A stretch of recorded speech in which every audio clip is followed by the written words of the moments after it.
अब हम सॉल्व करने लगे हैं एक्सरसाइज नंबर 1.1 की पार्ट 3, जिसमें कि एक्सप्रेस करना है हमने कुछ हमारे पास वैल्यूज दी हुई हैं उनको रैशनल नंबर की फॉर्म में। ठीक है जी, पी और क्यू की फॉर्म में, जहां पे पी एंड क्यू इंटीजर्स हैं और क्यू जो है वो इज नॉट इक्वल टू 0। अच्छा जी, उसमें जैसे सबसे पहले दिया गिवन है हमारे पास, फर्स्ट पार्ट है 0.4 बार। अब इस बार का मतलब है कि ये जो है रिकरिंग नंबर है, ठीक है, डेसिमल एंड रिकरिंग नंबर है। अब इसको हम कैसे सॉल्व करेंगे? सबसे पहले हम क्या करेंगे, हम कहते हैं let x is equals to 0.444। इसको हम ओपन कर लिख लेंगे कि x जो है वो इस नंबर के बराबर है, और ये हमारी इक्वेशन नंबर 1 बन गई। ठीक है, नाउ सेकंड स्टेप में हम क्या करेंगे, multiply both sides by 10। Equation की दोनों साइड्स को, इसको इन दोनों साइड्स पे हम क्या करेंगे, 10 से मल्टीप्लाई कर देंगे। 10 इंटू एक्स और 10 ही इंटू 0.444। ठीक है, तो अब क्या होगा, जब ये इससे मल्टीप्लाई होगा तो ये बन जाएगा 10x इज इक्वल टू, जब 10 को इससे मल्टीप्लाई करेंगे हमारे पास आएगा 4.444 सो ऑन, इनफाइनाइट नंबर है। ये हमारे पास आ गई इक्वेशन 2। अच्छा, हमने 10 से ही क्यों मल्टीप्लाई किया? आपने देखना है कि जो हमारे पास गिवन नंबर है पॉइंट, हमने फोर्स के आगे लेके जाना है। हम आपको मैथ्स का ये रूल पता होगा, हम इक्वेशन की फॉर्म में जब भी कोई वैल्यूज हो, दो साइड्स हो, तो हम उसको सेम नंबर से मल्टीप्लाई भी कर सकते हैं, कोई फर्क नहीं पड़ेगा, सेम नंबर से डिवाइड भी कर सकते हैं, और सेम ही नंबर उनमें ऐड और सब्ट्रैक्ट भी कर सकते हैं। अब हम क्या करेंगे, नाउ वी विल सब्ट्रैक्ट। अब हम सब्ट्रैक्ट करेंगे इक्वेशन 1 को फ्रॉम इक्वेशन 2। इसमें से इसको माइनस कर देंगे, सब्ट्रैक्ट कर देंगे। कैसे? हमारे पास ये है इक्वेशन 2, यानी 10x इज इक्वल टू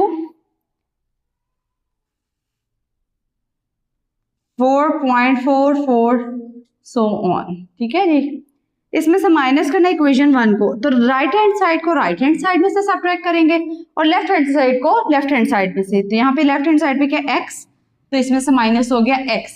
यहाँ पे राइट हैंड साइड पे क्या है 0.444, तो वो इसमें से सब्ट्रैक्ट हो जाएगा 0.444 सो। जब सब्ट्रैक्ट करेंगे 10x माइनस x के साथ अगर कोई वैल्यू नहीं है, इट मीन्स किसके साथ क्या है, 1 है, ये 1 है। ठीक है, अगर इसके साथ कुछ भी नहीं है तो इसका मतलब है इसके साथ 1 है। तो 10 में से 1 माइनस हुआ तो क्या आ गया हमारे पास 9x। साइन कौन सा आएगा, बड़ी वैल्यू वाला, ग्रेटर वैल्यू कौन सी है 10, तो 10 के साथ क्या है plus 9x is equal to, अब 4.444 में से जब हम आप कैलकुलेटर से उसको सब्ट्रैक्ट करेंगे तो क्या बचेगा 4, क्योंकि ये पॉइंट के बाद वाली सारी वैल्यूज में से सब्ट्रैक्ट हो गई है, यह आ गया। अब हम x इज इक्वल टू 4/9, तो ये हमारा रैशनल नंबर आ गया। तो x की वैल्यू हमारे पास क्या आई, 4/9।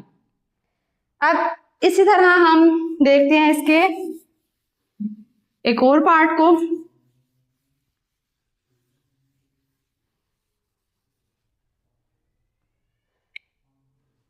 पार्ट 3 देखते हैं, चले हम 0.21 बार का मतलब फिर से आ गया, ये रिकरिंग वैल्यू है, 2 वैल्यूज है रिकरिंग। ओके, अब हम अगेन को कैसे सॉल्व करते हैं जी, let x is equals to 0.2121। ये बार बार आ रहा है ना, आप इसको खोल के लिख सकते हो 21। ठीक है, और ये फिर से हमारी क्या हो गई equation 1। Now multiply both sides by 100 क्यों, 2 वैल्यूज बार बार रिकर हो रही थी ना, तो दैट्स वाई 2 वैल्यूज 2 zeros, तो हमने 100 से कर देना है। x into 100 is equals to 0.2122121 so on into 100। अब जब आप 100 से मल्टीप्लाई करोगे तो बन जाएगा 100x is equals to 21 point, जब इसको 100 से मल्टीप्लाई करोगे जीरो जंप करके यहाँ आ जाएगा dot 212121 so on. This is your equation number 2। Now subtract, अब हम माइनस करेंगे इक्वेशन नंबर 2 में से इक्वेशन नंबर 1, वही प्रोसीजर दोबारा रिपीट करेंगे। इक्वेशन 1 फ्रॉम इक्वेशन 2 में से 1 को हम सब्ट्रैक्ट करेंगे। फिर से आप लोग देखें कि इक्वेशन 2 क्या है हमारे पास, 100x is equals to 21.212121 so on. अब इसमें से सब्ट्रैक्ट करना है इक्वेशन 1 को, तो 1 में इसकी अगेन लेफ्ट हैंड साइड में से सब्ट्रैक्ट होगी। यहाँ हमारे पास लेफ्ट हैंड साइड पे x है तो x 100x में से x सब्ट्रैक्ट होगा। इधर से राइट हैंड साइड में से right hand side 0.2121 so on subtract होगा। अब 100x में से मैंने पहले ही बताया x के साथ कुछ नहीं है, तो इसका मतलब है x के साथ क्या है, 1 है। तो 100x माइनस 1x तो 99x। 21.2121 में से 0.2121 सो ऑन इनफाइनाइट माइनस किया तो हमारे पास बचा 21। x is equals to 21 divided by 99। तो ये हमारा इस फॉर्म में फ्रैक्शनल नंबर की फॉर्म में हमने इसको p ओवर q की फॉर्म में रिप्रेजेंट कर दिया। फ्रैक्शनल फॉर्म भी जिसको कहते हैं, फ्रैक्शन की फॉर्म में हमारी वैल्यू आ गई। इसी तरह सिमिलरली इसी पैटर्न पे 0.37 जो इसका पार्ट 2 है वो आप सेम इसी पैटर्न पे सॉल्व करेंगे, ठीक है। और आपका जो है फ्रैक्शनल फॉर्म जो है आएगी, आंसर आएगा 0.37 का 37 डिवाइडेड बाय 99 आंसर आना चाहिए।